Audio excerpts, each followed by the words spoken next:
It's October 10th, 2024. Hey, this is Roqe.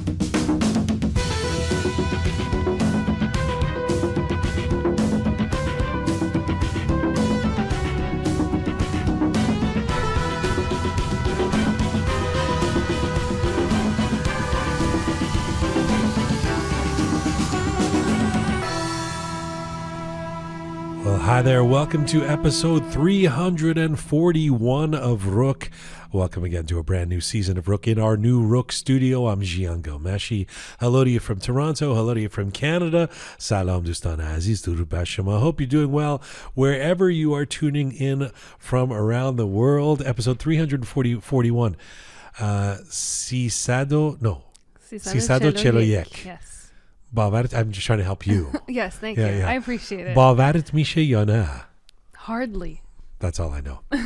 We're coming to you on roqemedia.com. That's the site. If you're there, you can link to all of our platforms: Spotify, SoundCloud, Apple Podcasts, Instagram, Castbox. If you like your Roqe descriptions and bulletins in English and in Persian, check us out on Telegram. And you can now watch full episodes, the entire episode of Roqe on video on our YouTube channel. Hello, Smart Pegah. Hello. SPG. The official title. Smart Pegah Ganjavie. Good to see you. It's very high maintenance for you doing this on YouTube, I noticed. It is. You, for me, it's the same. I know just it is. Look, I don't put anything, makeup on or whatever. You, it's like a ball gown and you've got I mean, a I want to blow go dry that far, and but I can no longer show up to the studio in sweatpants and my hair up or a baseball cap or anything. And because your now kola we've cap. got, we've got the video. Yeah. So I have to go blow dry my hair and be here earlier. I like it. It should be mandatory video for all employees. It's great, but then you give me these things and there goes my blow dry. I give you the headphones? Yeah. No, that's cool. Oh, okay. You want to wear headphones. That's your brand. All right. You're on the radio, it's part sort of SPG. Max Jamali. Mm-hmm. Max Shahab. Oh. Jamali, yeah. Okay. I didn't know the Shahab part. That's his original name. Interesting. But and the story of how he became Max is a good one. I'll ask him about it. He's a really interesting guy. Mm-hmm. A multimedia artist, luxury artist, he calls himself. If you are in Toronto and you're into sort of high-end art, mm-hmm. And particularly art that involves multimedia, right, you will probably know of him. Mm-hmm. If you're in the Iranian community, increasingly you will know of him. And what he does is very distinct. And I'm very happy to have him coming in the studio. Yeah. It'll be exciting, especially because I'm sure you'll ask him questions to things that we didn't know before. I will ask him questions. You mean like an interview? Yeah, like an interview. Thank you, Pegah. Yes, I will. This is going to be really interesting because you'll ask him questions. Yes. I meant about things that many people might not know. I didn't know that his name was actually Shahab. That was interesting. You know what's interesting about this guy? He's a real artist, mm-hmm. and also a capitalist, I think. Oh. Because he runs events, like, mm-hmm. he does all kinds of things that he's not a shrinking violet. He's not an artist that only exists in a basement somewhere, right, creating on his canvas. I mean, he's a guy who's like front and center. He's got a look. He used to be a fashion photographer. Mm-hmm. He's gregarious. He's now running events in Toronto. Oh, wow. And he makes this art that's very bold, that I think he sells for a lot of money. Capitalist artist. I guess that makes him a capitalist and a successful artist. Yeah. So Max Jamali joining me here in the studio for a feature interview. And the Cyrus International Film Festival, mm-hmm. happens this weekend. The Cyrus International Film Festival. Dr. Amir Ganjavie, who's the CEO, Dr. Mm-hmm. Javad Panah. You're helping me again. Thank you. Yeah, I have tried to help you. Yes. They will, but everyone's a doctor. Of course. One of them's a doctor of mechanical engineering, the other one of film studies. Okay. But they're both doctors. Right. They will be here. They're basically running the Cyrus International Film Festival, which is a film festival focused on Iranian film, mm-hmm. and Middle Eastern films that's happened since 2015. Yeah. You know, when I was in school, way back in the 1990s, and in university, the York days. Yes. You, as the former president of the Here we York go. Iranian Students Association, you take an Every interest time. in Of course I do. all things York related. Yes. When I was at York in the 90s, I've, of course, talked often about the fact that here in Toronto, we didn't have a lot of Iranians. There wasn't a sizable Iranian community. In fact, as a little kid growing up here, post-revolution, it was very, very lonely and isolating being Iranian and scary. And, we were called terrorists and all that stuff. So by the 1990s, there's some Iranians around, but and I had discovered I'd come out of the ethnic closet. I was, proudly Iranian. But the one thing that I would hang on to, in the midst of a barrage of negative news coming out of Iran about a despotic, autocratic regime, totally different from now. So different. Everything's changed. Now. Yeah, it's similar to today. Right. Negative news about Iran, maybe even worse at that time. In the 90s. The one thing I would hang on to is the breadth, the beauty, and the power and the poignance of Iranian film. That was the time of what has been called the new wave of Iranian film directors. That was Kiarostami's heyday, Mahmoud Baf, Darish Merjoui. These guys were winning awards at film festivals and coming up with these incredible, allegorical, beautiful films. It was this real bright spot for Iranian culture. Fast forward to today, and it feels like Iranian film. We talked about this a little bit in terms of the film entries in Toronto International Film Festival this year, TIFF. But it feels like there's a new renaissance for Iranian film. If that was the new wave, there's a newer wave that's happening now. And the films for this Cyrus International Film Festival are seems like a great lineup. Seems like there's a lot of exciting stuff happening. Both filmmakers outside of Iran who have Iranian descent, but inside Iran too. In some cases, the Jafar Panahis of the world making films much to the consternation of the regime, or even underground, etc. So it's an exciting time for Iranian film, I think, again. Yeah, and I think we talked about this a couple weeks back, where we were saying that Iranian films now have so much less of that pointing to specific things and foreshadowing and using less allegory, more and direct. Like that. Exactly. Yeah. And so I'm excited to actually see that at the film festival. Yeah, I'm going to ask Amir Ganjavie about that, whether that's a real thing, a trend. I suspect, or if it's just something we've come up with. Yeah, well, it was pointed out at TIFF by film critics and stuff that the Iranian films are much more overtly political now in terms of taking a stand, about the hijab or human rights in Iran or that type of thing, as opposed to the allegory. For sure. And these are non-documentary films. But I wonder that if I suspect it has to do with the Mahsa Amini. It has to do with women, life, freedom, and which in some ways did change everything. Yeah, we've talked about the disappointment of it not changing everything, but in some ways, when it comes to, say, the boldness of these films that are being made, that's feels like a post Mahsa Amini kind of pattern. Yeah, and it's almost like you can't revert back to that allegory, I feel like, on a certain level in these films, because so much has happened in the last few years that it's so obvious to everyone now. And how can you now go back to the allegory style within the films when it's so blatant and there in your face? It doesn't. Every day? We don't need a balloon to be a shoe to be the the allegory. We just say it. We just say it. Yeah. So Amir Ganjavie, Javad Panah, coming in from the Cyrus International Film Festival. A lot of the themes that it is happening in Toronto, but the themes are universal. I should hope that, despite the fact that we have Toronto guests today in the studio, that if you're listening in Calgary or Brisbane or Berlin or Los Angeles, you'll still be able to relate to some of that. Absolutely, and you can still check out the films. I'm sure that they'll be able to see them in other places. Let's be a unified diaspora. Let's. And that leads me to, before we get to Max Jamali, a talking point that I wanted to get to you, bring up with you this week, is do you feel like by the way, we joked about unity at Roqe Live 3 because we discovered that the audience was actually unified. I was making the case that the Iranian diaspora and the Iranians in Toronto are now bifurcated, are divided more than ever before. And we were in for a surprise. Not when it comes to their feelings about politics and the Canadian politics and the Liberal Party and Justin Trudeau. It was 100-0 in their opposition. Yeah. So there's some unity there. There's some unity there. But what I was going to say is, based on what's going on in the world and based on some of the things that I've been seeing in social media and people coming out and talking, it feels like the quest for unity is back. I mean, the return of the Jedi, the return of let's try and unify the Iranian people outside of Iran, if not inside of Iran.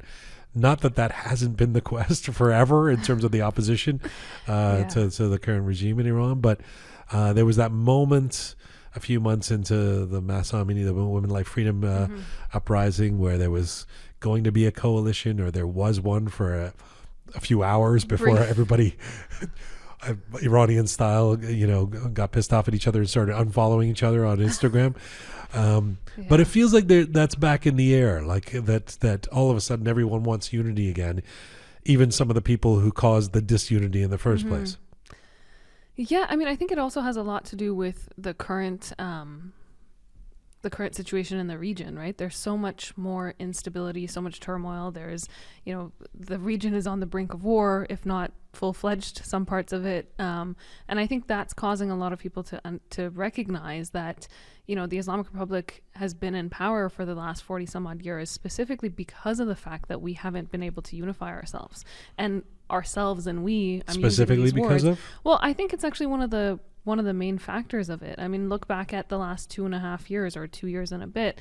One of the reasons why I think we went from having thousands upon thousands of people marching alongside each other, forgetting what their political views were, and forgetting about the flags and who's carrying what and all of these things, to then going back to whether it's the cyber trolling or the targeting each other and walking away from coalitions or whatever else it may be. That shift, I think, happened, and that's where we lost the momentum. We couldn't get along. Yeah, we just couldn't get along yet again. Exactly. Again. Yeah. Our people it's like in the DNA or something. I don't disagree with your analysis, but I do think maybe I would say there's also a little bit of a causal relationship between the fact that when it was clear that the world wasn't joining us, whether it be the Biden administration or Macron, and when the executions were continuing, and when there was the deflation of the idea that the revolution ain't happening within 2 or 3 months, which was kind of promised at the beginning in some ways, that partly led to the balkanization, the disunity, the falling apart of the coalition. It was a combination of which is the chicken and which is the egg. Chicken or the egg, yeah. I mean, I agree with you to a certain extent, but my viewpoint on it is, if we can't present a unified front to the global community at large, then why is it, and I say this, I'm simplifying it, oversimplifying it, in fact, but why would they take us seriously if we can't even get our shit together amongst ourselves? Yeah. Right? Like that's, I think, the biggest thing. And not to say that the global community supported us in any way. They didn't. It's also just confusing. Yeah. It's like Shahzadeh or Reza Pahlavi will say something, and somebody, an American news person or something will say, and the opposition guy has spoken, and then we'll get a bunch of messages saying, no, that guy doesn't have the support of everybody, and they kind of go, well, who are we supposed to be Exactly. And it is confusing, unless you know the dynamics, and even if you do know the dynamics, it's still confusing. We don't have any empirical sense of who's the most popular by how much, or all of those things. So it can get, it's. I still believe that there are cultural ways in which we are unified. We're unified by kebab. I mean, it sounds ridiculous. But there are things we can all agree on. There are some things. I mean, when Shahjarian died, it was kind of like, oh, actually, there's unity when, when we lose one of the greats. Almost. We all come together. Yeah, exactly. When somebody dies. Yeah. Maybe. Very morbid way of looking at it. I do think, though, we're, post Mahsa Amini era, it's almost like we've been the most united we've ever been, but we've also been the most divided we've ever been in a strange way. It's like this I agree. Mix I agree between with the that. two. I think that's exactly the case. And I also feel like I keep thinking, when I was thinking about bringing this up today, that the quest for unity is back. I was thinking we should do a show on it, but even that feels tired. Even that it's would like people, be... even right now, people are listening, going, "Okay, we get it. Unity, like Iranians, at least. We're done with that conversation. We're not unified." That's the annoying thing. Is that we all know it, and yet we're still the same. We're in the same predicament. We're still not unified and divided, and then someone dies, and then we're unified, and then something happens and we're unified, but then we go right back to where we were. Yeah. But we're unified about Canadian politics. That we are. At the very least in Toronto. Thank you, Pegah. Let's get to our first guest. Smart Pegah Ganjavie here every week. Let's get to our first guest. Here we go.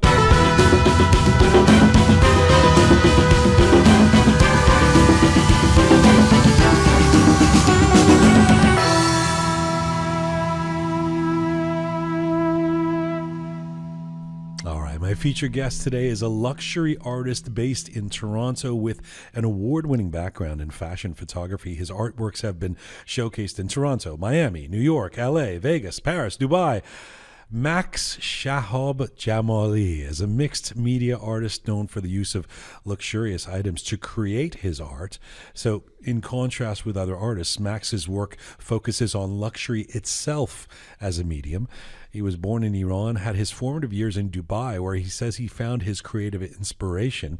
Max's star is on the rise around the world for his art, for his business approach, and for his popular events and exhibitions. And in particular, he has most recently become a favorite in the Iranian diaspora and says he has most recently discovered or rediscovered the Iranian community around him right now. Max Jamali joins me in the Roqe Studio here in Toronto. Hello, sir. Hello. Wow, that was it was good to get to know myself again.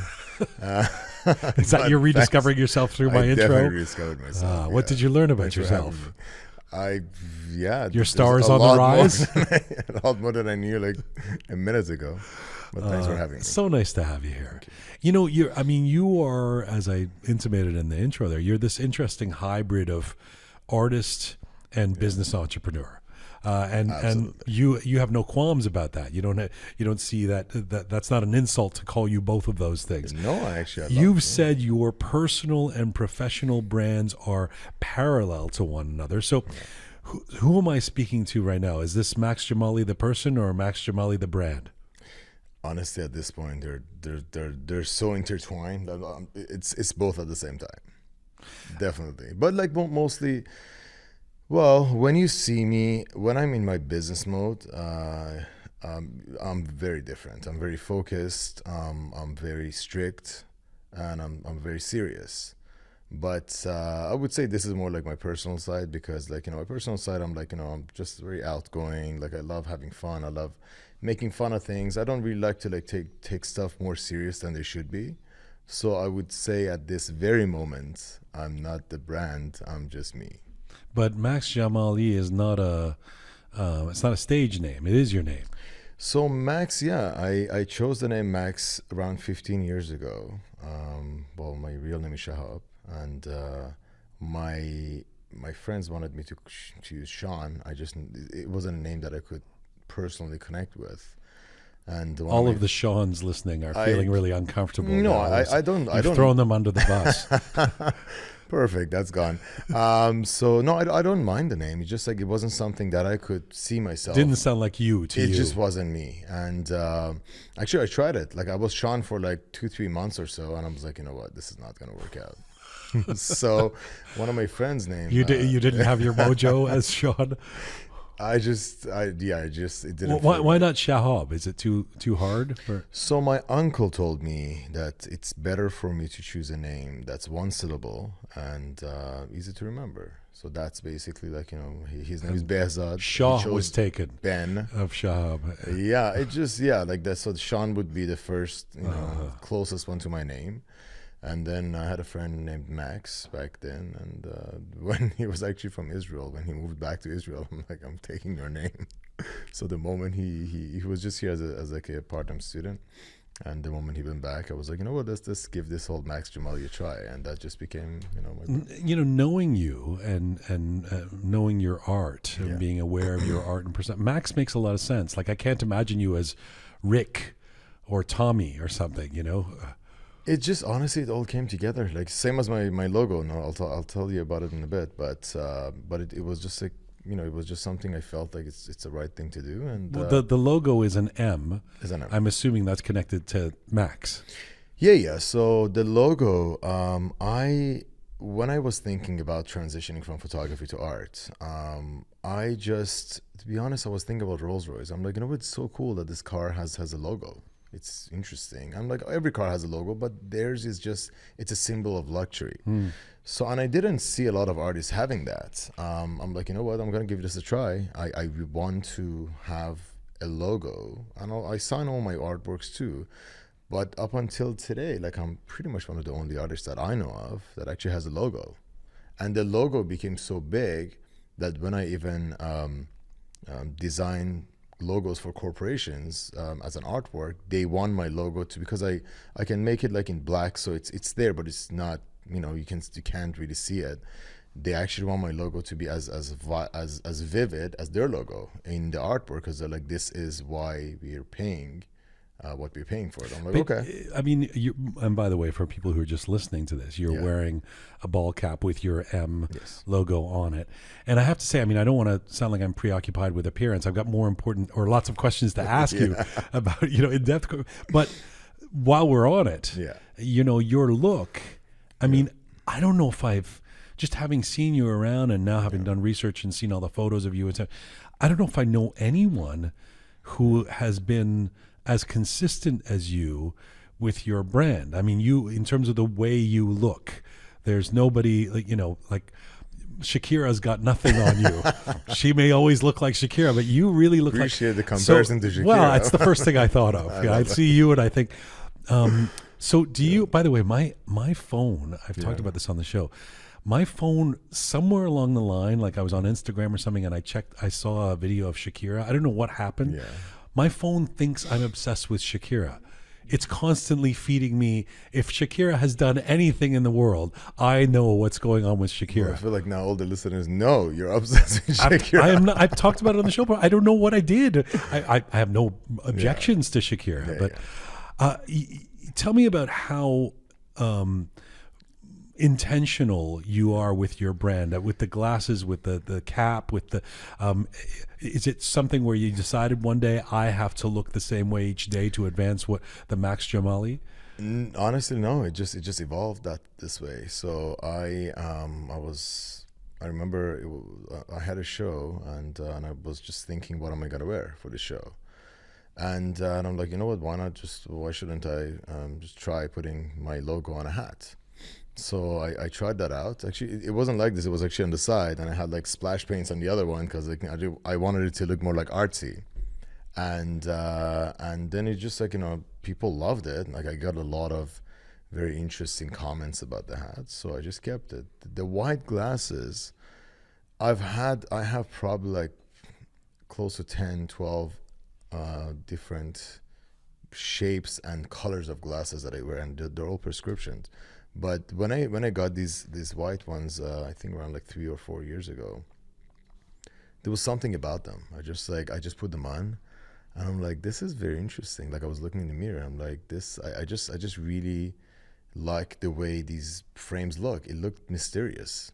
So would you feel uncomfortable if you went like grocery shopping without your? I mean, is this like 24/7?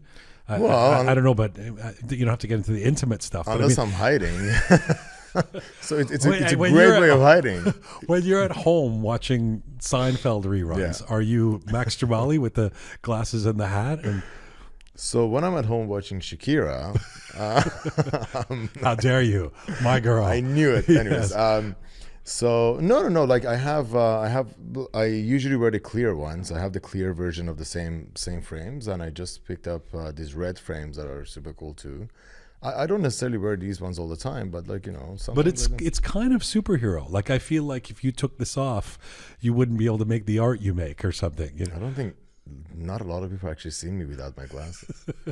And the hat too. And I always see you with the hat, and usually black or white. I'm not suggesting I'm obsessed with your appearance, but I haven't seen you in some, you know, wild, you know, Christmas sweaters or something, you know. I feel like it's one of those things, like if you really want to see what I look like, you have to take me swimming.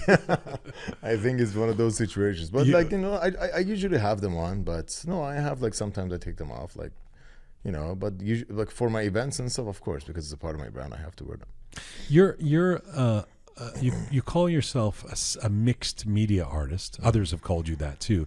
It feels to me that that's a very 21st century kind of moniker, like that as a byproduct of the different platforms that are available to artists and the different ways in which artists are using their creativity, that mixed media artist is the artist of the future, and therefore you're sort of on the forefront of that. Does that resonate for you?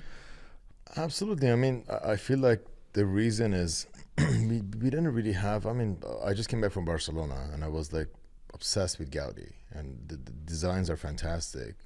When you see the architecture and just everything else, every approach he had, it is mixed media. Like I remember I was looking at the ceiling of the park he designed, and they're like they're bottles of wine and beer and stuff sticking to the thing as a part of the design of that of the ceiling. And this thing happened like around 100 years ago.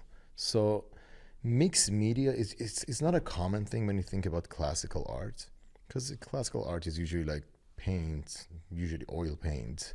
It's usually like one medium, and it's just like they're of course they're layered, but it's like, you know, layers of the same material. I feel like now as we evolve and as we kind of like get more curious about what could be art and how could that complete space and design, that whole like mixed media thing comes in play. And for me, I'm always experimenting with different layers. And do you encounter prejudices around that? I mean, are there people who firmly believe that art is oil on canvas, that's an artist, and what you do isn't? I mean, that's not a new thing. Andy Warhol or something. People who are on the avant-garde always face those kind of questions. Yeah. But have you faced that? I have, but not as often as I, you know, like probably like maybe like twice in my whole career, because it's a very known thing right now, especially with the new items that are getting auctioned off with Sotheby's, and they're just pretty much, when it comes down to art, they're literally all over the place. Like there could be resin, could be glass, could be oil paint, acrylic paint, you know, screen printing. It could be, there's so many different things that are at this point they're very accepted. It's just like you just have to figure out how to use them in a way that they have harmony within the design. I remember, actually, it was a few years ago, probably about a decade ago. I interviewed David Hockney, and who's of course a famous painter or artist of that type, but had started doing art on an iPad. And some people would question, well, is that art? In the same way that people have always, especially with modern art, said, well, my 5-year-old could do that. How is that modern art? Yeah. How, whether you face it or not, how do you, what would your answer to be to how we define artists? Like, art is a very personal, I mean, to be honest with you, it's a very good question, because I get a lot of artists messaging me on social media, asking me for different questions about business, about creativity, about like, you know, like everything you can imagine within that, or like within that, basically under that umbrella. And it's just the personalizing art. I feel like it's a very important thing. One of the things that I was very aware of from day one was that I wanted to create art that that shouts my name when you look at it. You like that I was very Your name meaning your style, or actually your name? My style. No. Just like, you see something, it's a Max Jamali piece. Right. It's very tough because when you start as a basic like a young artist, you get a lot of inspirations from people that are accomplished. Getting inspired and copying are so close to each other, because a lot of young artists that started copying other bigger artists because they wanted to make money right away. And it's not easy. Like, it took me probably just over a year to sell my first artwork, and it's not easy because I dropped everything when I decided to become an artist, because I knew I have to go through the heartache of it. The photography part was fantastic. I loved it, but I knew if I'm comfortable, I'm not going to get to where I am right now as fast as I want to be. I want to get to that, the transition from photographer to artist, but I'm just staying on the point about, because it's very relevant to you and the mixture. I find you very impressive. As a mammal, as a human, because you have found this fusion of art and business. That said, being in the artistic world for years, I'm also aware that people, even when it comes to like indie music, for example, there are people who think it somehow tarnishes the artist to be thinking in a business sense, to be like writing a song thinking, is this going to be a hit? Even though the people that make hits actually do that, they do have that kind of intention. So the fact that you're as strategic as you are,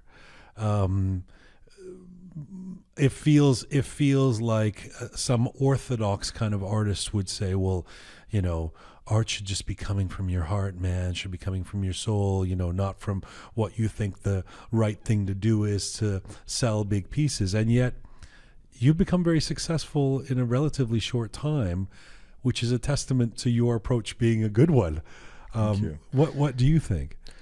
I see it like, well, I'm very hard on myself when it comes down to business, and I love being hard on myself. One of the things about me, I get bored very fast, and I use that to my advantage in my company, because I test out a lot of different concepts relatively a lot quicker than a lot of other artists do. So I'm constantly working with like new ideas, and so while I'm like, let's say if I'm releasing 2 different concepts a year, I probably tested out maybe like 15. But these are the little things that I feel like makes a difference, because I create things when I have stuff in my head. Well, first of all, I have to be emotionally sold on the concept in my head. When I am, then I test it out. And then when I look at it, I'm like, okay, does it give me the same emotions that I felt when I was imagining it? If it does, then I usually run with it. If it doesn't, I usually tweak it. So for me, I feel like I get inspired by design. I don't necessarily get inspired by art. I get inspired by architectural design, automotive design, like a lot of the things, like when I was doing my wings, when I was designing those, the wings of desire that I launched. Yes. Like a butterfly kind of. The butterfly wings, yeah. So those ones, I just loved it because I was actually looking at my friend's McLaren. I was looking at the curves. I'm like, this is going to be really cool to actually have it on a sculpture, because I've done sculptures before that, and those were the ones that are made of a mix of stone and resin.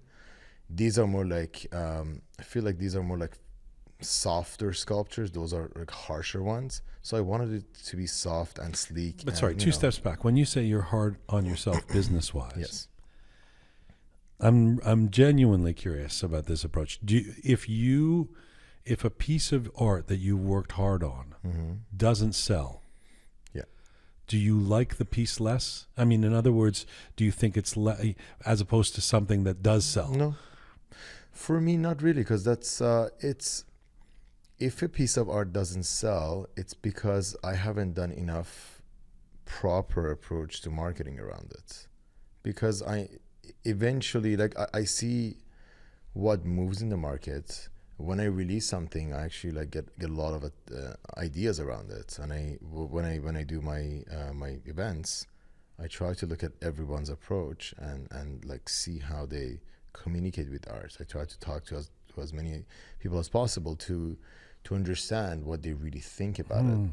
When something doesn't sell, it might be the market, it might be the time of it might be the price point. There's so many things around it. It wouldn't be because the image or the art itself doesn't appeal to someone and something else does? Absolutely. I mean, like when I create an artwork, there's no way every single person is going to like it. That's impossible. Right. I mean, look at YouTube videos. And you know that each one isn't necessarily a hit song. Do you know when you do something that, have you ever had the feeling like, wow, this thing is going to be popular, and it did become, Both ways it did, and I've said that about something that it didn't. And that's on my condo right now. No, but in general, no, it's just like, I mean, I'm hard on myself. Like when it comes down to business, I don't really I look at the market, because at the end of the day, I'm selling to people. I'm not selling it to people that are like me. I'm selling it to people in general. So I have to listen to them. When it comes down to me being hard on myself, it's just me against me. It has nothing to do with people's opinion around me. It's just like, for me, because when I'm creating something, I have a reason behind it. And that reason is enough for me to know, what, I've done it pretty well. But again, if the market is not ready for it, or if the market doesn't like it, it doesn't really bother me. You were a kid born and raised in Tehran and Esfahan. Yes? I was born in Tehran, yeah. We moved to Esfahan when I would say, we actually moved to the north of Iran, to Sari. When I was around I would say 8, 9, and then moved to Esfahan for 2 years when I was around 10. And then after that, after 2 years. So I mean, do you have a city like Tehran represent? Are you are you an Esfahani guy? I mean, do you have a place? Not really. I'm I mean, when I look at it, I'm more Tehrani than the other two. But I loved it. I mean. And were you entrepreneurial as a kid? When people would meet Max Jamali, Shahab Jamali as a little 8-year-old running around in Tehran, would they go, Jesus, this guy's got a business sense? Were you selling the lemonade with saffron I didn't. infused? I mean, so I think that started when I moved to Dubai. I think in Iran, I was too young. I was 11 years old. But we didn't. It's not like in Canada or US that you can just sell lemonade. You don't see those stuff in Tehran, or I mean, maybe you do. I've never seen them. So I wasn't like that when I was a kid. But when I moved to Dubai, because of my dad's business, I was very hands-on with what he was doing. So that kind of taught me a lot about business. The Dubai thing is so interesting to me, because your family moves to Dubai when you're 11 in the late 90s. And you have said that living in Dubai was a source of creative inspiration for you. Yeah, for sure. It's so counterintuitive. A lot of people would consider Dubai to be obviously prosperous, opulent, but not really a training ground for creativity, you would find in Berlin or something. So how was it that Dubai became a place of creative inspiration for you? I feel like one of the reasons I actually do modern art is because of inspirations I got from Dubai, because Dubai is all about, it's all modern. There's not much of history there, especially when it comes down to design and architecture and stuff. So I feel like that's one of the reasons. For me, I always, because my dad is in building material trading, and I was looking at a lot of different concepts and designs and interior designs and stuff growing up, because he was taking care of a lot of big projects. And I just loved the feeling it was giving me. I really enjoyed seeing a room where everything was working together in such a beautiful way. And I enjoyed it so much. So for me, I feel like that's when I realized I really liked the interior. I never liked to, I wouldn't say I would ever wanted to, let's say, study and become an architect. But I did think about studying and becoming an interior designer. But then again, that's just So it was the design, the skyline, that type of thing in Dubai that really inspired you? Not for me, it was more into details, not just the overall things. I mean, Zaha Hadid, she inspires me even till today. I love the way she conceptualized such crazy things in such massive, structures. It's insane. So for me, seeing those things are very inspirational. And you were so inspired by Dubai that you moved to Canada for a girl. Yeah, that's an amazing story. So, well, I mean, when you're 17 years old, That's the reason to move things are somewhere. very interesting. Yeah, so for me, I wanted to continue my education somewhere, either in US or Canada, because my two uncles, one lived in US, one lived in Canada. And yeah, like it was a combination of the girl I was seeing back then, and then also the fact that it was a lot easier to come to Canada than US. The getting visa was a lot easier. The expenses were lower. So the combination of those two brought me here. I love the story that you once told me that you moved from Dubai, which is like the height of modernity and kind of obviously, as I say, opulence at this point, and to Hamilton, Yes. which I mean, God love Hamilton. I certainly, I do actually. No, there's but it is at the time, especially Hamilton's changed and become much more sort of cosmopolitan or multicultural now, etc. But it was kind of a hard scrabble, steel town, and with a real working class bent. So it was kind of a shock to the system, right? It was a very You big thought it was culture all shock, going to be glamorous French Canadian girl that you had met in Dubai. Well, especially because for the first 2 weeks I came here, I was with my cousin in Montreal. So he showed me Montreal was incredible, and it was back then, it was a lot better than what it is now. Like now Toronto is better than Montreal. Back then, Montreal, I came here in 2004, so Montreal was really on top of their game, I guess, back then, or I was just a kid, but I loved it. It was beautiful. There were a lot of things to experience in Montreal that I've never experienced in Dubai, and yeah, that drive that my uncle took me to Hamilton. I'm like, what is happening? Because for me, I thought when I come to Canada, every city is fantastic. I knew about not that there's anything Toronto. wrong with Hamilton. Hamilton is fantastic. No, actually, I have a lot of friends that live in Hamilton, but they love it now. And now it changed. This is like 20 years ago, and it was a combination of the city itself and the fact that I had to live in the same room with three other boys. I've never, that's just that's crazy. So there was a lot of discomfort. Iranians? No. There was actually there was only one Iranian guy that came into the school a semester after me. So you were also kind of a bit of an anomaly, an Iranian guy who just come from Dubai and came from Dubai, didn't speak English. You didn't speak English? I didn't speak English. Dubai? I knew grammar. So I knew English grammar, but I just couldn't. Conversation-wise, communication was nothing. Right. No, Dubai's first language is English, but my parents put me in an Iranian school, so I wouldn't miss a year. And it made sense because we didn't know how long we were going to stay in Dubai. Right, we were like, we might go there for 2 years and go back to Iran. And was for you personally, was going back to Iran ever a consideration, or had that ship sailed by the time you come to Canada? Honestly, yes, it was, and it slowly just faded away. I haven't been to Iran for 21 years. So I just, the thing is now actually a lot of my friends are talking to me about it. They're like, you know what, we think you should go. There's a huge opportunity for you, especially for your art, to be showcased in Tehran. But at the same time, I don't know, I don't have any plans for Iran yet because there's a lot of expansion I want to do in the Middle East and in Europe before thinking about potentially doing it in Iran. But yeah, I think about it. The only thing I really want to do is see my family, because my parents are here. My immediate family, they live in Toronto, but all my cousins and aunts and uncles, I have one uncle in Montreal, and the other one just is between LA and Iran. But all the rest, we have a big family, so it's nice to kind of see them again. I would desperately like to do that.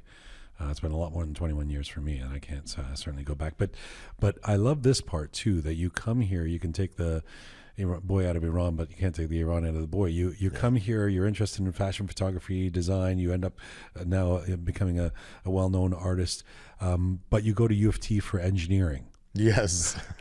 It doesn't get more Persian than that. That was the last stamp of Persianism on me.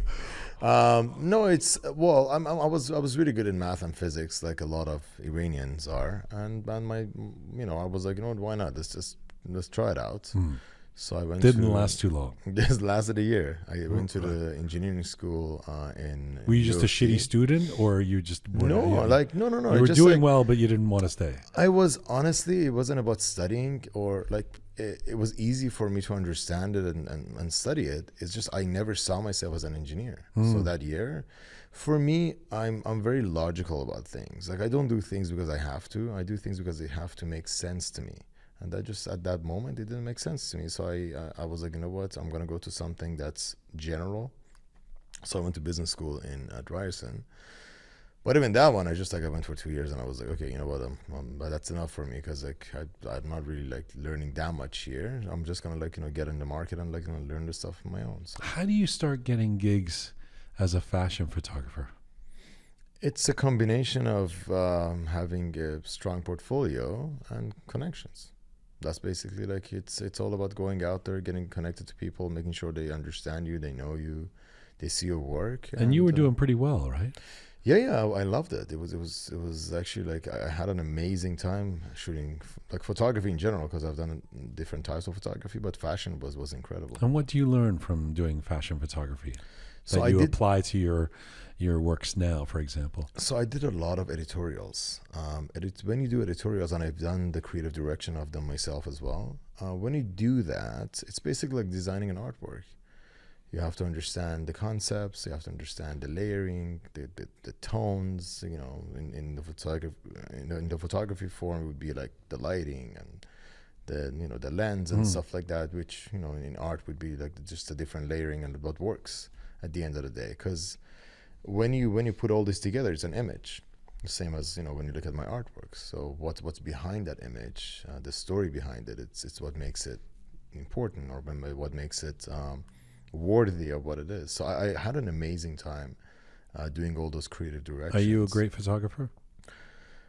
I was honestly like in fashion photography, I was pretty good at it. I wasn't a good glamour photographer because that's a whole different ball game. But when it came to fashion, because the thing about fashion, there's a lot of contrast, and I love contrast, and those are the things you see in my artworks a lot.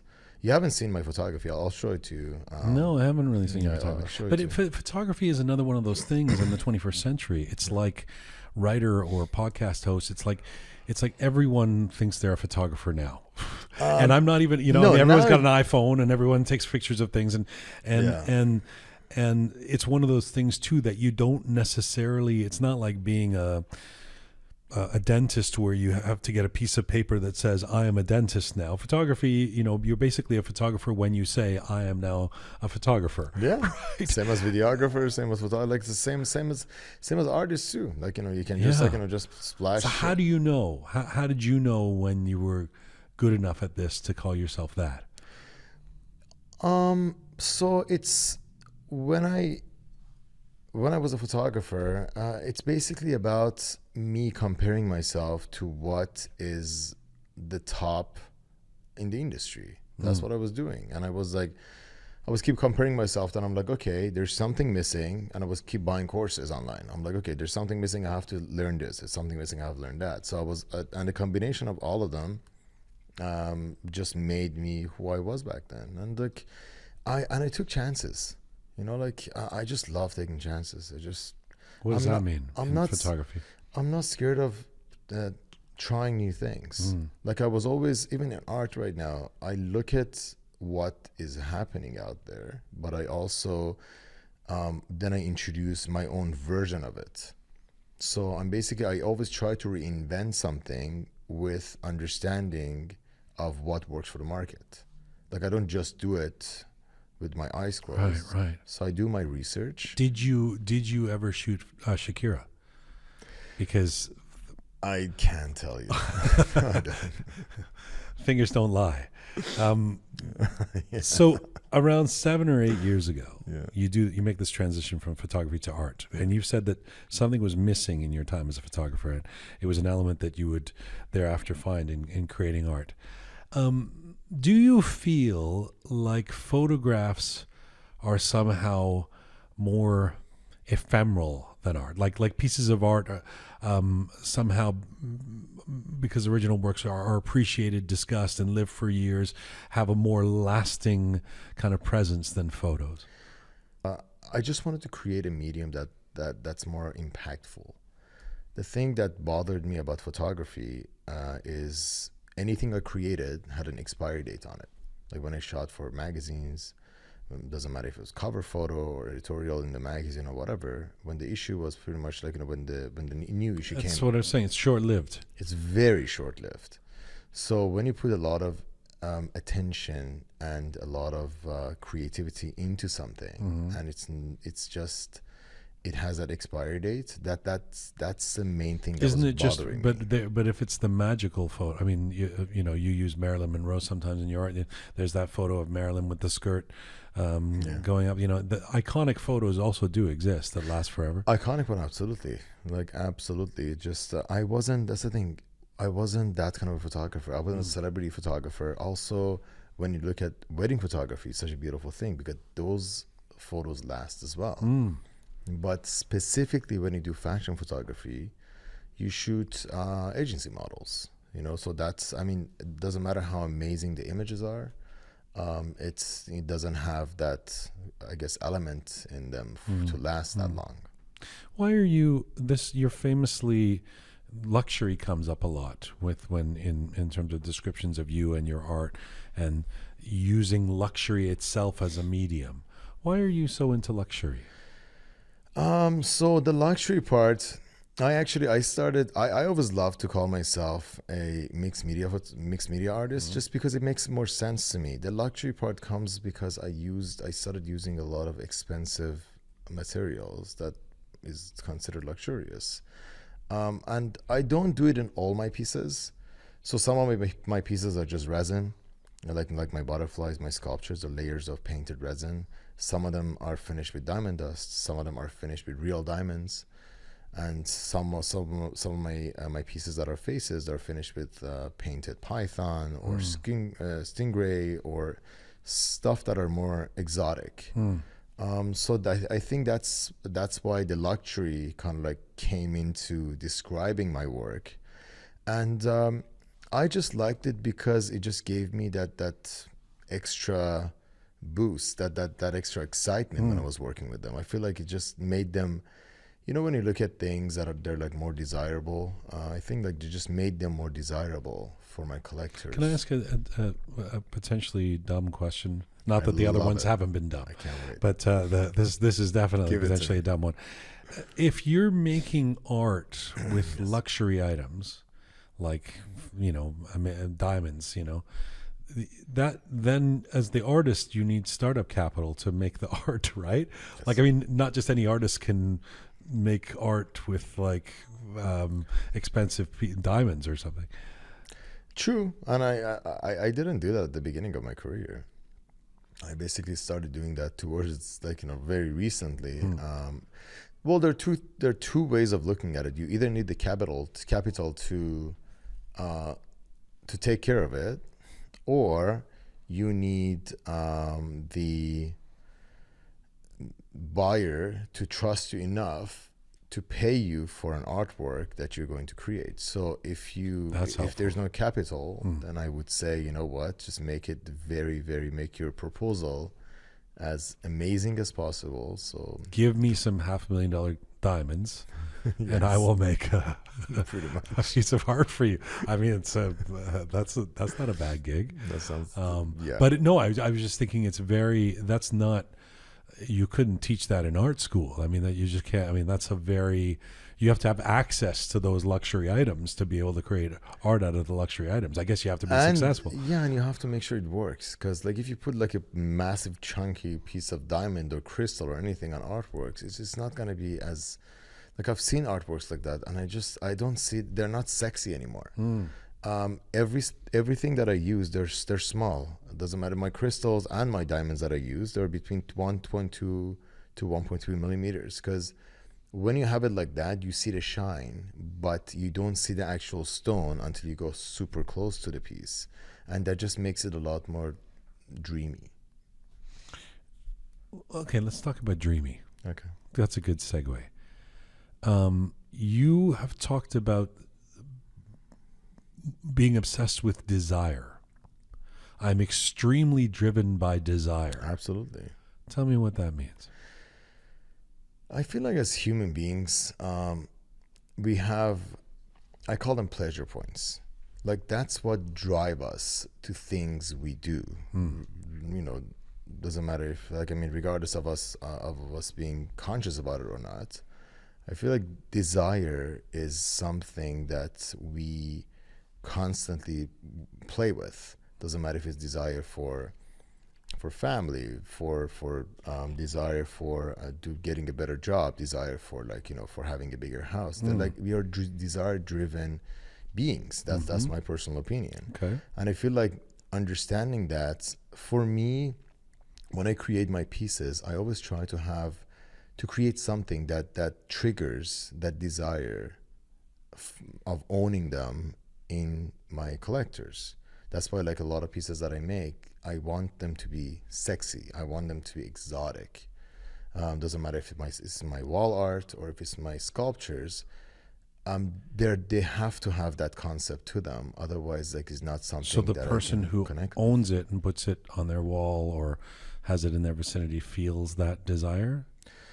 I'm very in touch with a lot of my collectors, and I see it, like, from the communications we have. I love the fact, like, the descriptions they give me after, like, you know, after a while of owning the artwork, and, like, you know, what they feel about it and how they love it and stuff. It just, like, I see that in my collectors, and I'm very conscious about it too, because that's a very important thing for me. Speaking of desire, I know this is like a whole different thing that we haven't discussed yet, but I'm actually releasing my series with Playboy during Art Basel in 2024. Which series? So it's a whole new series that I'm releasing. It's a series of bunnies, of sculptures and wall arts that I've been discussing with Playboy since February. And we're finally releasing it in Miami, but it's going to be also released in Toronto and Vegas. But those are going to be very interesting pieces, because I want those ones to be very, like, you know, exotic. That's really interesting. As I listen to you talking, and we look at you're still a pretty young guy. You're in your mid-30s. You know, it's like hearing you talk and thinking about all that you've done. You'd think you've been at this. You know, you're like way beyond your years in terms of experientially the way you talk. You're very ambitious. Would that be fair to say? Absolutely, yes. Well, why? Why do you think you're so? First of all, I think it's a part of my personality. Like, since I remember, I was like this. I always, like, I had the two things: getting bored fast and being hard on myself. I always had them. I'm not hard on myself to a point that I'm just, like, miserable all the time, but I'm hard on myself to a point that I really, like, I have fun with it. I make sure I have my balances. So it's not, one of the things that I always make sure of is I have fun with my career. Like, I never like burning out. I never like to, like, push myself over my limits. But you seem very busy. No, I am. You have your art. You're always flying around. You have these events that you throw. Yet I've never. I mean, this is, again, I haven't seen you without the superhero costume, the Max Jamali, but I've never seen you flustered. I mean, I've never seen you. Maybe I just haven't been around you enough, but I've seen you a few times. I've never seen you yelling at a staff person or looking like you're freaked out. Even at your events, you're kind of cruising through. You seem like you're in a good mood. You seem. Have you done some personal work to be able to accomplish that? Is that intentional? You know what? Like, it's yes and no. It's a part of the person I wanted it to be. Like, it just, I knew what I'm getting into, and I knew it's going to be frustrating if I want it to be frustrating. So I just, from early on, when I started my art career, because my photography was different. Like, I was still very social, but not to the point of, like, doing events and, like, running, like, 1,000 people in a room and making sure everything is calm. Because I do, up until today, I've worked with a bunch of different companies, but everything is run through, like, with me. I do all the marketing, I'll do all the branding. Like now that I'm expanding my company internationally, I'm building a team. But everything that I've done until today, I took care of it myself. And I just like, I feel like it's a mix of me being very passionate about what I do, that doesn't matter how much I work, I'm not really frustrated and tired. But I also, again, I have my limits too. So when I see that I have to take some time off, I do take some time off. Why do you do the events? They're very successful. I'm not complaining, but what is it that No, well, the events, it's a mix of me loving the being social. Like I feed off people's energy, and I know that about myself. And also I love hearing people's opinions about my artworks, especially when I'm releasing something new. And also like I love appreciating people that follow me. You know, my events are a mix of all those things. Are a mix of me appreciating my collectors. It's a mix of me appreciating people that follow me on social media, and also you know, it's a mix of me getting to know what they really think about my new direction. Are you a very balanced personality? I try to be. I mean, up until 15 years ago, I started really really like, it was a very challenging thing for me to deal with anxiety. Anxiety is a huge part of my life. I got to be very good at handling it properly. But yeah, like it just got to a point that excuse me. It got to a point that I don't drink caffeine, because like the smallest amount of caffeine that I drink, it makes me anxious. But again, you have a panic attack?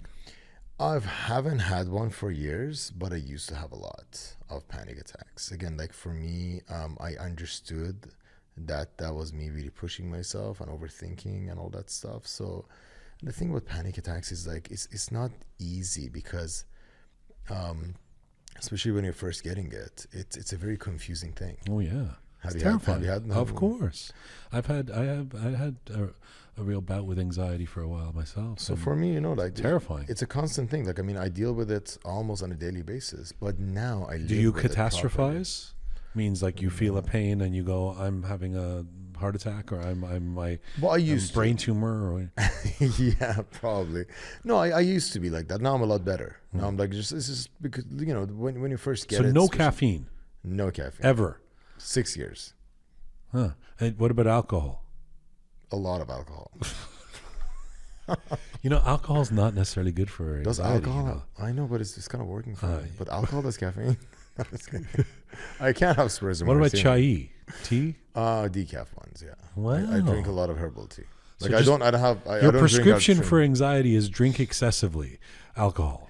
And my prescription, no, I just did a podcast with one of my amazing friends, Jordana, and she, we kind of opened up about the whole anxiety thing, because not a lot of people know this about me. Yeah. And it's a good thing. It's just like, for me, I'm just going to put it in a very short sentence. For me, I got very good at changing my mindset when I know I'm going into that hole. Because it's like, you know, it's like you're going to this rabbit hole, and it just drags it with you. Now, anxiety, in my opinion, it's like it's physical, then it becomes mental. So how I fix it, it's not physical. I try to. Well, it feels. You think it's physical. It's totally mental. I know, but like for me, how it works is I start feeling my heartbeat first, then I start going crazy in my head. Yeah. So I try to, because you think something bad is happening. I try, like, yeah, you feel like it's the end of everything, right? And I try to reverse it, but like by reaching for the whiskey bottle. No, by reaching for my whys in image forms. So I have all these whys of like where I'm going, what I'm doing, and I'm really good at like imagining those things and feeling them right away. So at the moment I get that, I reverse it by thinking about all those things and calming my body down. Wait a second, your whys. All the whys of what I'm doing. Like, what do you mean? So basically, why I'm doing what I'm doing. the simple things, like, you know, thinking of why you're doing what you're doing helps to curb your anxiety. Yes, because I'm not just deep breathing or something. No, the deep breathing sometimes works for me, but when I get very anxious, deep breathing, it only affects my anxiety like in a short period of time. Like then it's backing in like half an hour. But when I do it that way, I found out for me it works the best. So I just really like going to I calm myself down, then I just start visualizing things that really like, you know, that gives me that purpose. And like I made my purpose so much bigger than my anxiety throughout the last couple of years that I've been dealing with this thing, that at this point it takes over it and it just calms me down. That's good for you, man. I mean, that's a very it's a testament that you've conquered that to a certain extent, and that you see. I had to. Honestly, it was just like it was bothering me and taking over my life so much. Because it's debilitating at its worst. Yeah. You've been to my events. Imagine I was getting anxious right in the middle of my events, and usually, like at the beginning, I was just like running home and just like, you know, going under blanket and like, you know, just trying to like just relax and not think about anything. That was like, you know, my 10, 15 years ago when I first started like dealing with it. But now I just like, I have to deal with it within like minutes because I'm in the middle of an event. I have to change the mode. No, like almost, but not all the way. Oh no, I put on the wrong glasses. I don't have my superhero glasses. No. It's before I let you go, I want to talk to you about, of course, this interesting turn. It's so interesting to me because there, you know, in some ways there are parallels that you've been here in Canada a long time. Actually, it's not totally a parallel because I've always worked in Iranian events and had some Iranian friends, even if I'm doing a lot more so now. But it's fascinating that until a couple of years ago, you really weren't hanging out with Iranians at all, right? No, I wasn't. At all. You kind of, that ship had sailed for you and you were just like a Canadian guy. Can I say something weird too? If a non-Iranian said this, I would probably be like, what does an Iranian look like? But you don't look like an Iranian, totally. Yeah, you know. Well, you made that clear with Shakira, but yeah, you are a dead ringer for Shakira. I mean, I've never seen two people look so similar. But other than that, no, I mean, your name is Max Jamali. To see you, well, actually, Jamali doesn't exactly sound like Thompson. But so like a couple of people when I went back in the day when I was a photographer, they thought I'm black. Because they thought it's Jamal. Yeah. I'm like, no, I'm not. Even when they met you, they still thought you were black? No. Oh, it's just after. Like, they're like, oh, we thought like, you know, you're a black guy. For sure, yeah. But I don't necessarily. So, I mean, anyway, you had, it's not like you're walking around and everybody would be like, you know, the Uber cab driver who is Mark and you go, the guy turns up and you're like, you're not Mark. Come on, your name is Mohsen. Like what? So, but you, what changed? How did you come back to the community, if you will? Because I know now when I've been to an event of yours or seen some of the crowds that come out, they actually seem predominantly or a big swath of them are Iranian. Look, at the end of the day, for me, I always felt the void because I grew up, I love the culture. I love the people. I love the language. I love everything about being Iranian. And like for me, I feel like it was just like I just didn't really like see how I'm going to come back to the Iranian community unless I was pushed into it, and I really enjoy it. Like I mean, for me, again, I don't have many Iranian collectors. I only have maybe like 3 Iranian collectors in my whole and I have hundreds of people that collect my pieces. So it's very. You mean the people buying your art are not people Iranians? Collecting no, they're like a very mass majority of them. They're not Iranian. Why do you think that is? I think it's a combination of maybe Iranians not being ready to collect modern art, or just because of culturally it's not something that we do, collecting original art that are modern. We usually more into classical pieces. Maybe it's not something that I ever really thought about in depth, but for me, having so many Iranians coming and supporting me in my events, it makes me so happy, to be honest. I can feel it's something that I've been missing. It's I was going to say, how does it feel? The feeling is fantastic. I love it. Even up until now, I can't. at least once a month, I have to like get together with my Iranian friends, play Iranian music, jam with like guitar or whatever, smoke shisha, like be very Persian, because it just makes me feel awesome. But like, no, I love it. Like, I mean, I love our culture. I love everything about who we are, and it's just so beautiful. Where would you most, if I said, tell me where you want to be 10 years from now? Yeah. Personally, professionally, where does your mind go? 10 years from now. Well, I do have a vision. I definitely want to have studios in a bunch of different major cities in the world. I want to be a lot more hands-on with design. Actually, one of the things that I want to do the beginning of 2025 is turning my corporation into a design firm. So what I'm doing now is I'm hiring a bunch of architects that I'm going to collaborate with, and we are creating forms of art and sculpture that is going to be an addition to luxury homes. So I've never seen anything like this myself before, because usually when you go to homes, they buy sculptures. It becomes like, just add to it. This is going to be a part of it. It's going to be that it'll be embedded in the luxury home. Embedded into like very luxury homes, like homes that are like 10 million plus, because we have to have enough space to work with it. But I've never seen any artist doing it, and this is one of the things that I'm super excited about. So considering this, I basically see my design firm to be like very big in 10 years. It's probably going to be it's very. There's no reason to believe you're not going to do this. I mean, I can feel it. Like, but usually when I feel something, I can make it happen. Yeah. Where do you believe you'll stay in Toronto? I'll not full time, but Toronto is definitely going to be one of my homes for sure. I love the city. I love the people, and I have a lot of friends here. Honestly, I can't live without them all year long. But yeah, like there are a lot of other cities that I need to expand to if I really want to get to where I want to get to. It's good to have you here, man. Congrats on the Playboy Thanks deal. Thanks for having me. Congrats on your similarities to Shakira. So it's quite an accomplishment. I mean, that was, I feel like that's what I was invited to be in the first place. But thanks. It's a very strange line of humor that throughout. I don't even know where that went, but where it came from. But I really appreciate you being here. Merci. And appreciate you having me. Nice to finally have you in the studio. And what you're doing with Roqe is just, it's phenomenon. I love it. I love your movement. And I'm just like super honored to be a part of it. Thank you, brother.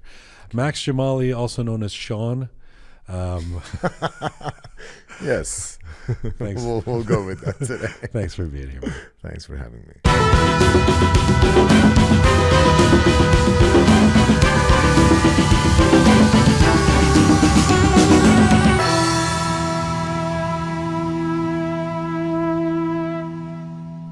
Well, one of the areas of Iranian contemporary culture that has brought a lot of pride in the last half century has been film.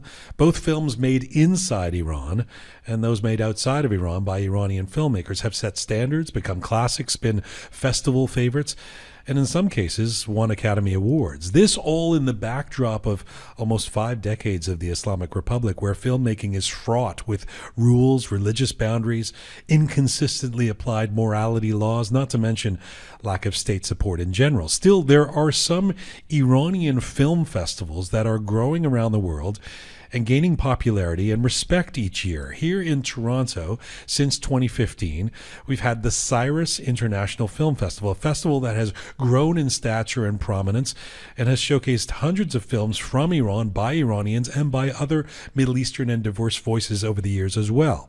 This weekend, October 12th to the 14th, sees the latest incarnation of the Cyrus Fest, and I'm joined in the Roqe Studio by two of the main players behind the festival. He is a well-known Iranian-Canadian film expert, filmmaker, who has a PhD in communication and culture with a specialization in film studies. He is the CEO of the Cyrus International Film Festival. Welcome, Dr. Amir Ganjavie. Thanks. Nice to have you on the show. Thanks for having me here. Of course. And he has been actively involved on the boards of various nonprofit organizations and presently serves as the executive director of the Cyrus International Film Festival. Also happens to hold a PhD in mechanical engineering from the University of Toronto. Welcome, Dr. Javad Panah. Thanks for having us. Nice to have you here, too. Turn the microphone a little bit towards you. There you go. Absolutely. Does the degree in mechanical engineering help you run a film festival?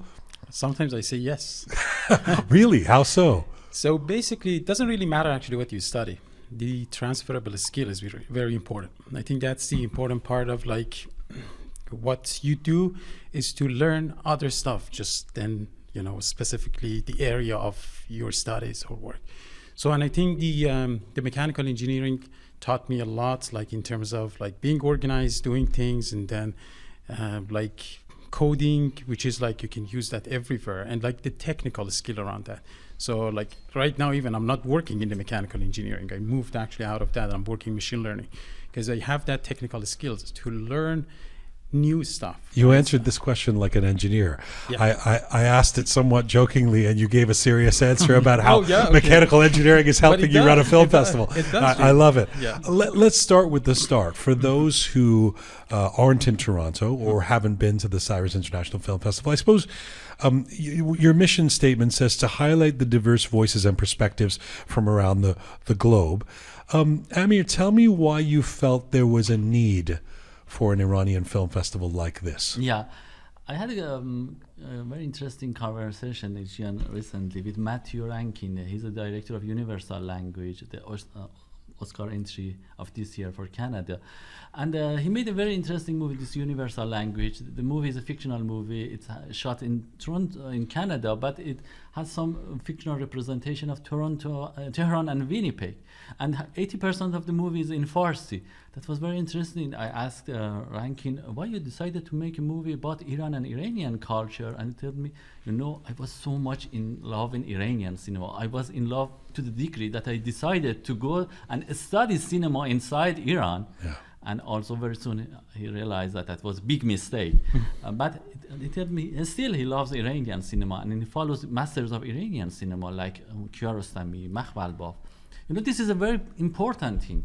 Iranian cinema is among the few gems, among the few important stuff that we have as Iranians. It's a source of pride, it's a source of acknowledgement, recognition. And I feel that recognition and acknowledgement is very important for everybody, for an individual and for the community. When you feel that you are producing something that is helping the world culture, you feel that you are part of the world, you are part of the universe, and it will give you a sense of pride. So we wanted to bring these movies, these diamonds, these gems into the Canadian culture, and we felt that it could help us as Iranian, it could help our community, and it will be very useful. And I guess the implication being that the film festivals that do exist, like the Toronto International Film Festival or many others, even though they showcase some Iranian films, they don't showcase enough Iranian films to make something like the Cyrus International Film Festival redundant, right? No, because Iranian cinema is very rich. There are many variety of genre in Iranian cinema that don't get recognized in this film festival, in big film festival.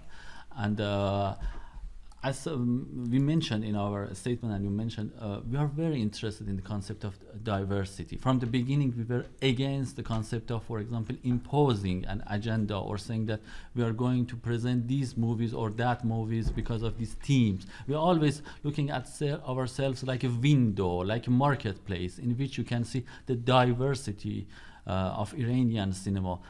For Greeks, festival was an environment in which you can find different things.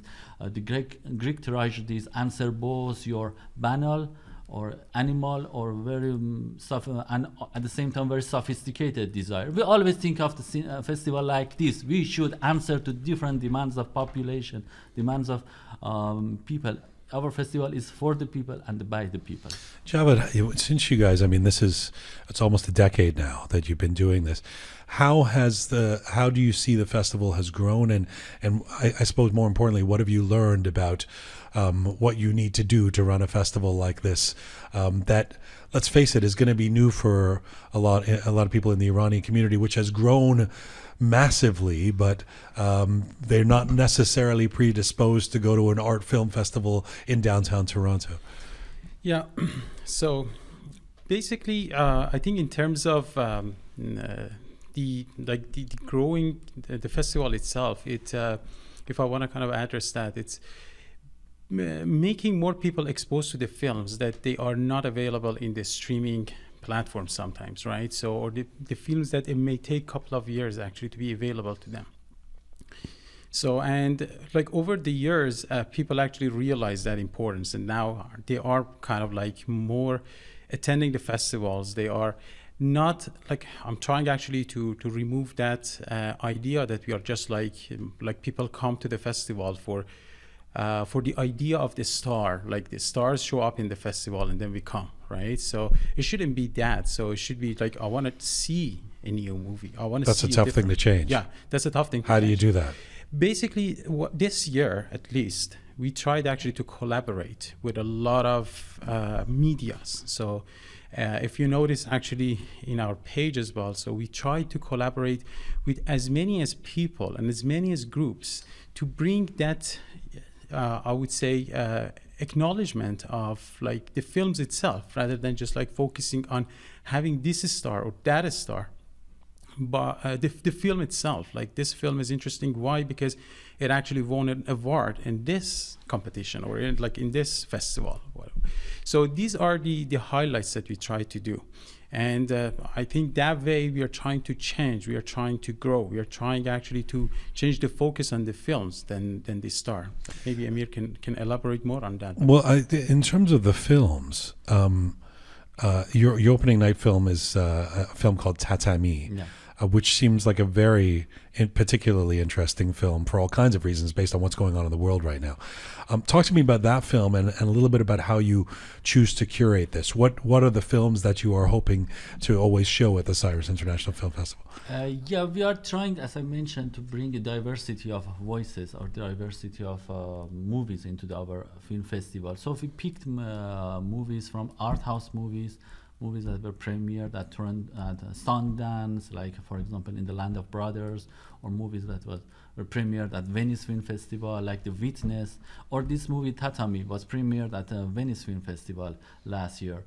And also at the same time, we were very susceptible, or we wanted to have popular art house movies. So we have a movie like, for example, Qif, in which there is a Reza Ataran movie, or it's more kind of commercial movies, but was made by the very well-known Iranian filmmaker. So we tried to have still this kind of the idea that we should have variety of voices in the festival. And this Tatami movie that you mentioned is very interesting because it's the first movie in which we have both an Iranian and Israeli filmmakers working together. It's the first co-production between these two countries. Not the official co-production. It's not possible to co-produce anything with Iran because of the embargo. But from what we can see, it is the first time that an Iranian filmmakers made a movie with Israeli filmmakers. And it's a very interesting, it's made by women filmmaker, the first movie of Zar Amir Ebrahimi, and also it deals with some of the serious or the problems that Iranians, and especially the sport people who are in sport men, sport women of Iran have. They cannot face Israeli opponents. And this movie criticized this approach. So we felt it's very relevant, and also considering the conflict that exists right now between Iran and Israel and all of the Middle East. Everything's political when it comes to Iran, and you mentioned Israel, etc. How do you walk the line in terms of political films or films that you know are going to get some kind of reaction politically? That's a good question. That's one of the biggest challenge and problem that we have with Iranian culture, because sometimes with joke I'm telling my friends that the favorite genre for Iranians right now is a gangster movie. In gangster movies you have good guys and bad guys, and you don't have any nuance, you don't have any gray area. That's the problem that we have right now. Because of this political lens, everything is somehow politicized in Iran. Every movie that we people can't see past their own ideological. No. Every movie that we bring, people think, okay, they bring this movie because of this political reason. They didn't bring that movie because of that political reason. They picked this star because of this. That's sorry to say, that's bullshit. That's end of the art. Art needs to be independent. Art needs to be separated from politics. I don't get why we should have, for example, a festival and bring politician to start the festival. Festival is separated, and that's the end of art when you compromise art with politics. And it is even end of politics, because politics is about negotiation. And if you see everybody through the prism of enemy, there will be no possibility of dialogues. That's a big problem that we have right now. I love the passion, although that it doesn't necessarily help the fact that or doesn't extinguish the fact that you're going to still deal with issues like that. Yeah, no. You also deal with, I imagine, you bring films sometimes that have been made inside Iran. Yeah. Do people criticize that and say, why are you bringing a film that was made with the complicity of the regime? Even if you've got 10 other films that are criticizing the regime. How do you deal with that criticism? Our priority is to always have independent films, films that have been have got a good recognition at Sundance, Toronto. For example, this year we were very interested in bringing the last movies of Rasulov, or the My Favorite Cake, premiered at Berlinale, and we were in communication with this international distributor for months and months and months. But at the end, we couldn't secure, because they are being these big companies have different marketing approach, and they are not always very open to screen their movies in the local film festival. They sometimes feel that this might jeopardize or can cause problems for their marketing strategy. We try. Our priority is to have these films, but at the same time, because of the diversity of voices that we appreciate, and because of the fact that still ticket sales is very important for us, it's very important to have movies that can attract or bring a huge number of people, and we could have Amir, on the specific point of somebody saying Syrian film avoid, this is made with the regime inside Iran, what do you say to that? What's your response? We do our best to not have those kind of films, to minimize any issue, or bring the movies with minimum kind of problem. But at the same time, you cannot, for example, say that I always think that movie is a kind of collective project. It's being made by a screenwriter, it's being made by producer, it's being made by actors. You cannot judge a movie, or you cannot deny a movie just because one person was involved with the regime. It's not fair. It's against the question of justice. And the movie is also very complex, and we should be very open to interpretation. We don't promote, or we never bring ideological movies. That's our red line. But we are always want to bring movies that provide the possibility of dialogues, and I think there is. So, what do you mean by ideological? You mean a movie that has a particular political agenda? Yeah, exactly. That's what you. Yeah. But let me flip it. I mean, rather than films that get made with the complicity of the regime, what about films that are at odds with the regime? You've got a film at this year's festival called Canapé, the film by Kianush Ayari, which has been permanently banned. In Iran. Are there challenges to screening a film like that here? Do you worry on some level about the politics of that, or is that all gravy, as we say? It's not a bad thing to have it screening here. No, I want to answer this question. Please. I remember a few years ago, we got the permission to screen a banned movie. It was a very famous movie, banned movies in Iran, and we were very happy about this possibility, and we made lots of advertisement and promotion about this movie. 2 days before the screening, I received a call from the producer, and he asked me, please remove this movie or don't show this movie. I received a threatening call for the Ministry of Culture, and they told me if you screen this movie at Cyrus Film Festival, we will cause problem for your other project. We will not let your other project to be screened. Right. So when you are in this area, when you are trying to screen the banned film, it's like navigating or going or canoeing an uncharted water. You are not very sure where the current will lead you. It's living dangerously.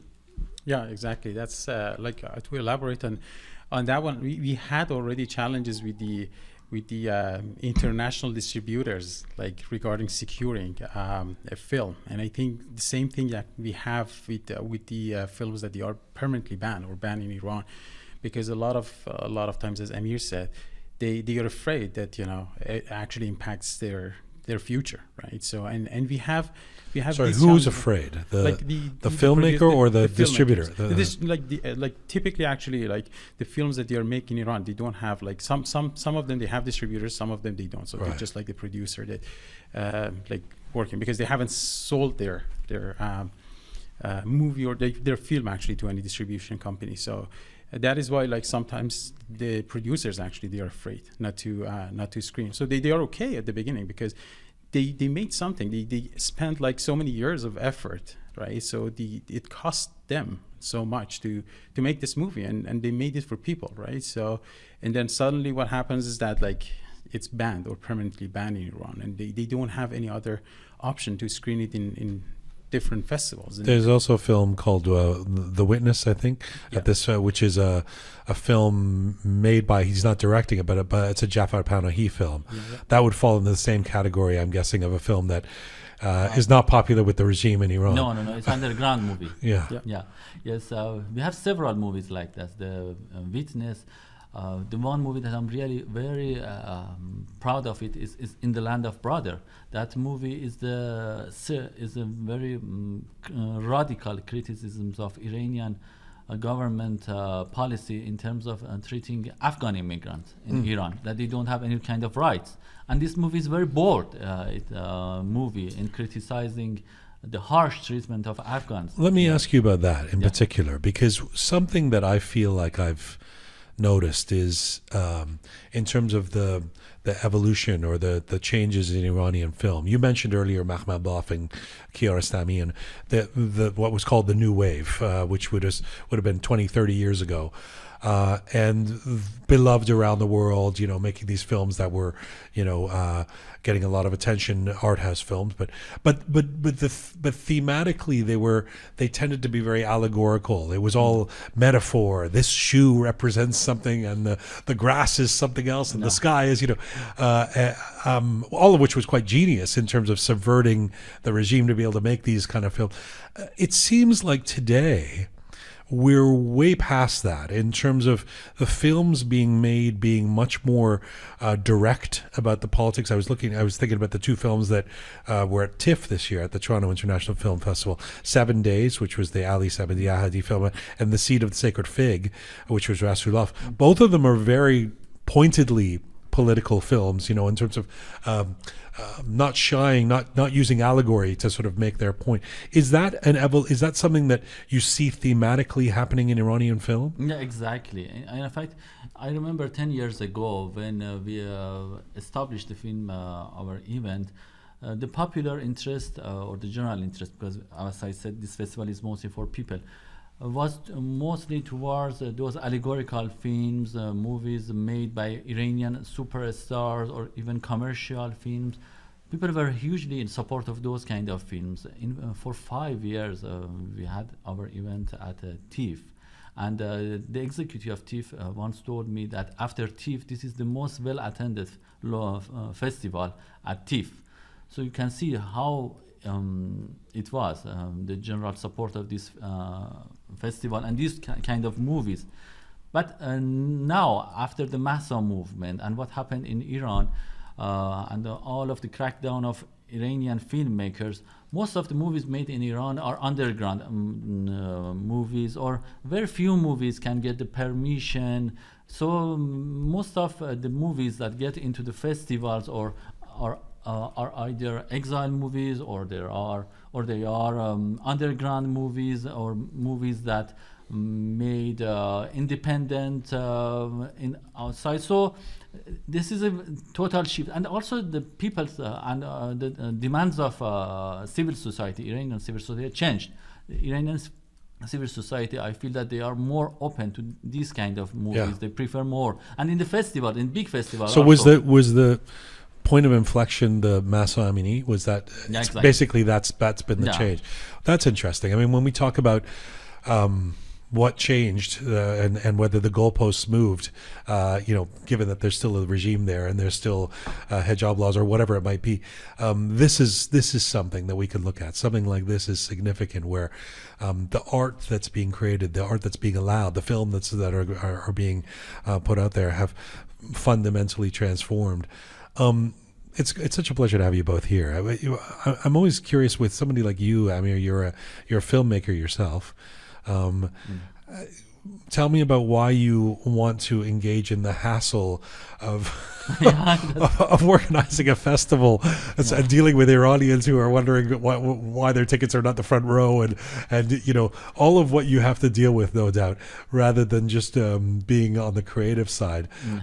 Do you have any misgivings about that, or do you enjoy actually doing this? It's a very interesting question. You know that Albert Camus once said that art is the best answer to the absurdity of life, that we are living in a post God's world, when there is no ideology and there is nothing that you can cling to it, and art gives you some hope or some reliefs to confront this existential question, meaning of being in the world. For me, art was always like that. It's creative impulse. It gives me some sense, some meaning for the life. Why I'm doing this? It makes a connection between my personal and universal. But when you are doing the daily jobs of festival organization, it's like 9-to-5 job. It's more bureaucratic. It's more regular activities. And still answer to some of your concern, but about existential question. But it is not comparable for me. But at the same time, I'm great. I can say that these kind of activities helped me to develop kind of producing capacities. It helped me to know more people. You know what helps? Yeah. A PhD in mechanical engineering. Yes. That's what you need to run a film festival. Java, the final question to you. If we sit down here 10 years from now and talk about the Cyrus International Film Festival, where do you hope things will have gone with this festival? That's actually a very good question. So my goal was basically to make this festival known to more Iranians as possible, right? So based on the 2019 census, we have around 120,000 Iranians in GTA, which now is even more. Way more. And I was thinking that even 1% or 2% of these people would be interested in filmmaking, watching films, cinema. Why we don't get too many people getting involved in that? So what is the problem? So is that our media is not really good, so we cannot publicize the event. So that's a challenge that I'm hoping that in the next 10 years would be addressed. More people come. So the festival itself tries to bring people together, tries to celebrate the filmmaking industry in Iran or outside Iran even. And what we do is we are trying to sell tickets as minimum as possible so people can come. And typically these festivals, that it costs significantly high, because you have venue for a couple of days, you have artists coming, you have so many other the distributor fees and so on. Yeah. And definitely having either people supporting by buying ticket, coming to the festival, or having big sponsors or good sponsors that can support this initiative makes us more happy. And I'm hoping actually in next 10 years, both, I would say businesses, Iranian businesses, they are voluntarily, they come and say, you know what, we want to help this initiative. We want to come and give you this money because this is something good for Iranians to have and to keep that culture alive, right? Or like Iranians come and say that, we want to buy tickets more and more. We want to come more to see these films. So we even actually try to sell packages so people come more and watch more movies. But like this is the challenge that I think that we were dealing with, and we are trying actually to partner with different people to get help from different people to grow that. And I'm hoping in next 10 years, not only Iranians, but non-Iranians also come. So I try to invite a couple of people from TD who are not Iranians are working in TD Bank. So, and they are coming, so which I'm so proud. So because we shouldn't keep that to Iranian, we should celebrate this. The films are almost entirely in Persian, right? Are they? Yeah, but with subtitles. With except two of them, I think that doesn't have subtitle. The Gif and Ruzi Ramadan. Yeah. So your TD colleagues will be lost in those. He will premiere actually. Like he will come actually to the opening, so he's gonna see the tatami. I think he would be interested to see that too. So because that's specifically like I think it's in English, if I'm not mistaken. No, it's in Farsi. Yeah. Okay, so but it has subtitles anyway. So and it's kind of like more outside of like those borders of Iran. It's just showing, the challenges that Iranian have, right? So, and I think that is quite important to not only involve Iranian, but also involve other cultures. Like even I reached out to Afghan community and said that, there is this movie called In Land of Brothers, and it's like relevant to you.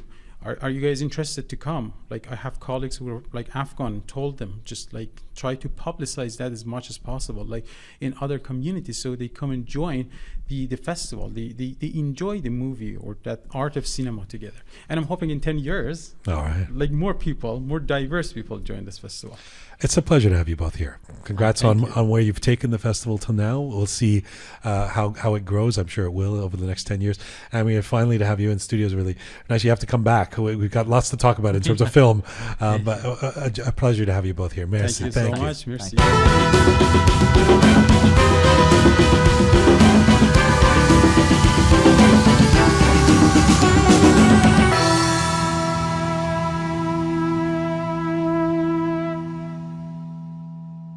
Right, there we go. Another show in the can. Mm-hmm. The Cyrus International Film Festival this weekend. Yes. Nice to have the guys here.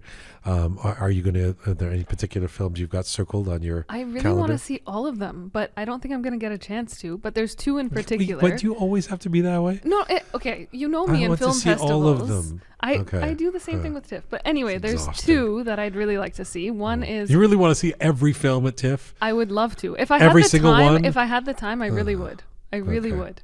Or at the very least, anything that has to do I'm with sure there's Iran. some films you don't want to see. But anyway, go on. I will go back to my two that I want to talk about. One of them is called In the Land of Brothers. Yes. And the other one... He was mentioning that. Yeah. And the other one is Roxana. That's the other one I'm really Any interested reason? to see. Roxana in particular, I think I like the concept of, following this figure, this young girl who's making all sorts of decisions and things like that. So I'm interested to see that story. And in the Land of Brothers, I think it's an important topic that they're going to be talking about within the film. Tatami, the one he was talking about that has the co-directors, Iranian and Israeli, the Iranian being Zar Amir Ebrahimi. Zar Amir Ebrahimi. Yes. I mean, this woman with her name. Zar, which is actually Zahra, right? I believe so. Zahra Amir Ebrahimi. Yes. She's fantastic. However, her difficult her name may be. That film I'm definitely looking forward to. The Jeff Panah film that he's not the director of, but he's the person behind The Witness. That Canapé, the one that was banned permanently. Yeah. What else? Bonu. See, that's almost all of them, and I say I want to see all of them. Yeah. No, I know. There's one that has Abadan in the title. This time in Abadan, something like that. Once Upon a Time in Abadan. Yeah. Yes. Is that it? Well, that's all? That's it. That's 4, 5. I didn't say every film. I'm not trying to I want to see the 4 that you mentioned, and then the 2 that I want to see, that's 6, and there's like 15 movies or so. But you're not really going to... I'm actually going to go, though. You're going to be like, oh, I'm busy, and then post something about how you and your sister have gone clubbing. Instead of seeing the film about Afghan Refugees. No, I might be able to do and both Zar this weekend. Amir Ebrahimi's film. Yes, you got it. Thank you.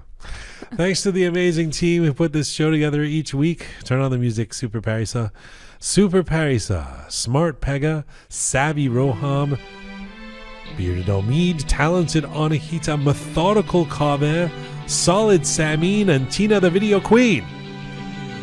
Thank you to all of you out there for supporting us and sharing our content. Please subscribe if you haven't done so already. Subscribe on any of our platforms. Remember, if you just listen to this podcast, you can actually watch it in its entirety now on YouTube at Roqe Media. You can find us on Instagram at Roqe Media, as well as Telegram, where we have our Persian and English titling. You can find me on Instagram at Jian Gomeshi. Find all of our back episodes, videos, funnies, etc. at roqemedia.com. That's the website, roqemedia.com. Thank you again for listening. And as ever, as each week, Mizun Bashi.